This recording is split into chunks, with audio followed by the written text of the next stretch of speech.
नमस्कार दोस्तों, आज हम बात करने जा रहे हैं पंजाबी म्यूजिक इंडस्ट्री के उस मुद्दे की जिसने पिछले कुछ दिनों में सोशल मीडिया पर आग लगा दी है। एक तरफ सिद्धू मूसेवाला की लेगेसी है जो आज भी करोड़ों लोगों के दिलों में जिंदा है, और दूसरी तरफ गुरु रंधावा का नाम है जिनके नए गानों और बयानबाजी को लेकर अलग अलग तरह की बहसें तेज हो रही है। ये मामला सिर्फ दो गानों या दो कलाकारों का नहीं है, ये उस पूरे माहौल का मामला है जहाँ संगीत, भावनाएं, पुरानी यादें और नई सोच सब आपस में टकरा रही है। आज की इस विस्तृत कहानी में हम जानेंगे सिद्धू मूसेवाला के नए रिलीज हुए गीत बरोटा के पीछे की पूरी बात, गुरु रंधावा के शिकिनी गीत के बाद पैदा हुई तुलना और विवाद, फैंस की प्रतिक्रियाएं, सोशल मीडिया के माहौल और इंडस्ट्री पर इसका असर, और आखिर में यह विवाद हमें संगीत की दुनिया के बारे में क्या सिखाता है। चलिए शुरू करते हैं। भाग 1, सिद्धू मूसेवाला और बरोटा की कहानी। सबसे पहले बात करते हैं सिद्धू मूसेवाला के नए गाने बरोटा की। ये वही सिद्धू है जिनकी मौत को 3 साल हो चुके हैं, लेकिन आज भी उनका नाम सुनते ही भीड़ उत्तेजित हो जाती है, लोग भावुक हो जाते हैं और सोशल मीडिया पर लहर दौड़ जाती है। 29 नवंबर 2025 को ठीक 3 साल बाद सिद्धू मूसेवाला का अब तक अनरिलीज्ड पड़ा गाना बरोटा रिलीज किया गया। जैसे ही ये गाना ऑनलाइन आया, जैसे ही नोटिफिकेशन लोगों के फोन पर चमका, फैंस टूट पड़े। कुछ ही घंटों में इस गाने ने करोड़ों के व्यूज छू लिए। लोगों ने इसे एक साधारण गाना नहीं माना, बल्कि इसे सिद्धू मूसेवाला की आत्मा की आवाज, उनकी याद और एक इमोशनल ट्रिब्यूट की तरह स्वीकार किया। सोशल मीडिया पर हर जगह एक ही बात देखने को मिली, सिद्धू मूसेवाला चला गया, लेकिन उसका संगीत आज भी जिंदा है। गाने की लाइनें, सिद्धू का अंदाज, उनका दर्द और उनका रौब, सब कुछ वैसा ही था जैसा लोग हमेशा से पसंद करते आए हैं। कई लोगों ने कहा कि बरोटा सुनकर ऐसा लगा जैसे सिद्धू अभी भी इसी दुनिया में है, बस सामने नहीं दिख रहे। बहुत से फैंस ने ये भी कहा कि सिद्धू मूसेवाला ही थे जिनकी वजह से पंजाबी संगीत ग्लोबल लेवल तक उठा। उनकी आवाज एक रिबेलियस और इमोशनल एनर्जी लिए होती थी, और बरोटा में भी वही एहसास साफ नजर आता है। भाग 2, गुरु रंधावा और शिकिनी विवाद की शुरुआत। अब आते हैं उस हिस्से पर जिसने इंडस्ट्री में चर्चा और विवाद दोनों शुरू किए, गुरु रंधावा के नए गाने शिकिनी की रिलीज पर। गुरु रंधावा हमेशा से रोमांटिक और पार्टी सॉन्ग्स के लिए जाने जाते रहे हैं, लेकिन इस बार जब शिकिनी आया तो न सिर्फ इसकी धुन और स्टाइल पर बात हुई, बल्कि इसे सिद्धू मूसेवाला के नए रिलीज बरोटा से तुलना करने की बहस छिड़ गई। कई रील्स, शॉर्ट्स और रिएक्शंस में लोगों ने यह दावा किया कि शिकिनी को बरोटा के रिजल्ट और हाइप के साथ तुलना किया जा रहा है, जैसे ये दोनों किसी तरह के ऑफिशियल या अनऑफिशियल संगीतिक मुकाबले में खड़े हों। अब यह तुलना दो तरह के रिएक्शंस लेकर आई। पहला रिएक्शन, आलोचना। काफी लोग कह रहे थे कि सिद्धू मूसेवाला अब इस दुनिया में नहीं है, तो उनकी लेगेसी का इस्तेमाल किसी नए गाने की मार्केटिंग या ध्यान खींचने के लिए करना गलत है। कुछ फैंस ने लिखा, Backhand index pointing right, dead artist Kanam P comparison kyan? Guru Randhawa को अपना काम करना चाहिए, सिद्धू मूसेवाला से कंपेयर करना सही नहीं। दूसरा रिएक्शन, सपोर्ट। वही कुछ लोग यह भी कह रहे थे कि एक कलाकार का काम संगीत है। अगर कोई नया गाना आता है और लोग तुलना करते हैं, तो उसमें कलाकार की गलती नहीं है। म्यूजिक एक ओपन स्पेस है, हर कोई परफॉर्म करने के लिए फ्री है। कई लोगों ने कहा, Bantai ki sang phải Sikini biak achaga na hai, uka apna vai hai.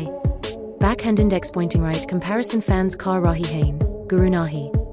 पर जैसे ही यह चर्चा बढ़ी, सोशल मीडिया में बरोटा वर्सेस शिकिनी एक ट्रेंड बन गया। Instagram reels, Facebook pages, reaction channels, shorts creators सब इस डिबेट का हिस्सा बन गए। यह बहस सिर्फ संगीत की तुलना तक सीमित नहीं रही, बल्कि यह सिद्धू की लेगेसी, रिस्पेक्ट और इमोशनल सेंटिमेंट्स तक पहुंच गई।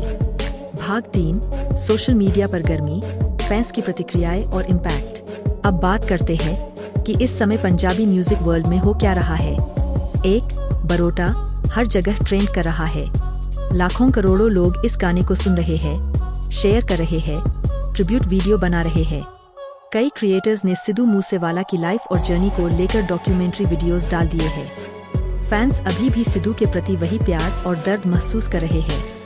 दो कंपैरिजन ने एक अलग माहौल बना दिया है। कई लोग कहते हैं कि ये कंपैरिजन अनफेयर है, क्योंकि सिद्धू अब प्रतिक्रिया देने या खुद की बात रखने के लिए मौजूद नहीं है। कई लोग इसे डिसरिस्पेक्ट मान रहे हैं, वहीं कुछ लोग इसे नॉर्मल म्यूजिक डिबेट मानकर इग्नोर कर रहे हैं। पंजाबी इंडस्ट्री के अंदर भी दो धड़े बन गए हैं। कुछ सिंगर्स, लिरिसिस्ट्स और प्रोड्यूसर्स सिद्धू मूसेवाला के सपोर्ट में दिखाई दे रहे हैं, वहीं कुछ न्यूट्रल रहकर कहते हैं कि हर कलाकार को अपना काम करना चाहिए और ऐसी तुलना से बचना चाहिए। 4 म्यूजिक, रिस्पेक्ट और बाउंड्रीज पर सवाल। अब चर्चा केवल गानों की क्वालिटी तक नहीं रही, बल्कि एक बड़ा सवाल उठ खड़ा हुआ है। क्या हमें गुजर चुके कलाकारों की लेगेसी का इस्तेमाल तुलना के लिए करना चाहिए? क्या किसी सॉन्गराइटर या सिंगर को ऐसे समय पर ज्यादा संवेदनशील नहीं होना चाहिए? ये सवाल इंडस्ट्री की सोच, बाउंड्रीज और फैंस आर्टिस्ट्स के रिश्तों को रीडिफाइन कर रहे हैं। भाग 4, इस विवाद से क्या सीख मिलती है? अगर हम बड़े परिप्रेक्ष्य में देखें तो इस घटना से 3 बातें साफ दिखती है। 1, सिद्धू मूसेवाला की लेगेसी आज भी अटूट है। उनके गाने सिर्फ संगीत नहीं, एक मूवमेंट बन चुके हैं। उनकी आवाज आज भी लोगों के दिलों में एक अलग गूंज छोड़ती है। 2, सोशल मीडिया आज कंपैरिजन्स को बहुत जल्दी बढ़ा देता है। कभी कभी कलाकार कंपैरिजन नहीं भी करना चाहते, तो भी फैन वॉर्स, रिएक्शन वीडियोस और ऑनलाइन क्रिएटर्स इसे ट्रेंड बना देते हैं। 3, संगीत सिर्फ मनोरंजन नहीं, भावनाएं भी है। सिद्धू के फैंस उनके हर अनरिलीज्ड गाने को इज्जत की तरह देखते हैं। इसी कारण से किसी भी कंपैरिजन या प्रतिस्पर्धा को वे थोड़ा पर्सनल ले लेते हैं। कंक्लूजन, अंतिम सारांश। सिद्धू मूसेवाला का बरोटा सिर्फ एक गाना नहीं है, यह एक कमबैक है, एक ट्रिब्यूट है और उन फैंस के लिए एक जीवन भर की याद है जो आज भी उन्हें दिल से प्यार करते हैं। दूसरी तरफ गुरु रंधावा का शिकीनी एक अलग जोन, अलग वाइब और पूरी तरह अलग शैली का गाना है। लेकिन सोशल मीडिया ने इन दोनों को इस तरह आमने सामने खड़ा कर दिया जैसे कोई मुकाबला चल रहा हो। वास्तव में संगीत किसी से मुकाबला नहीं करता। संगीत तो बस चलता है, बहता है और दिलों में उतरता है। लेकिन जब बात सिद्धू मूसेवाला की लेगेसी की हो तो लोग उसे सिर्फ संगीत नहीं मानते, वे उसे इज्जत समझते हैं, याद समझते हैं और एक भावना समझते हैं। इसलिए यह विवाद हमें सिखाता है कि कलाकार का सम्मान करना चाहिए, कंपैरिजन सोच समझकर होना चाहिए और सबसे जरूरी लेगेसी के साथ संवेदनशीलता रखनी चाहिए। यह पूरा मामला सिर्फ गानों का नहीं, बल्कि उन भावनाओं का है जो लोगों ने सिद्धू मूसेवाला के साथ जोड़ी है। अगर आपको यह वीडियो पसंद आई हो तो वीडियो को लाइक करना बिल्कुल मत भूलिएगा। कमेंट में अपना विचार जरूर बताइए। आपको क्या लगता है, पंजाबी संगीत उद्योग का भविष्य किस दिशा में जा रहा है? ऐसी ही और रोचक कहानियाँ, विश्लेषण और वास्तविक अपडेट्स के लिए हमारे चैनल को सब्सक्राइब कर लें। और हाँ, इस वीडियो को अपने दोस्तों के साथ साझा जरूर करें ताकि उन्हें भी पता चले कि आखिर सिद्धू मूसेवाला के बरोटा और गुरु रंधावा के शिकीनी के बीच क्या चल रहा है। आपका एक लाइक, एक साझा हमारे लिए बहुत बड़ी सहायता होती है। मिलते हैं अगली वीडियो में, तब तक के लिए धन्यवाद। जय हिंद।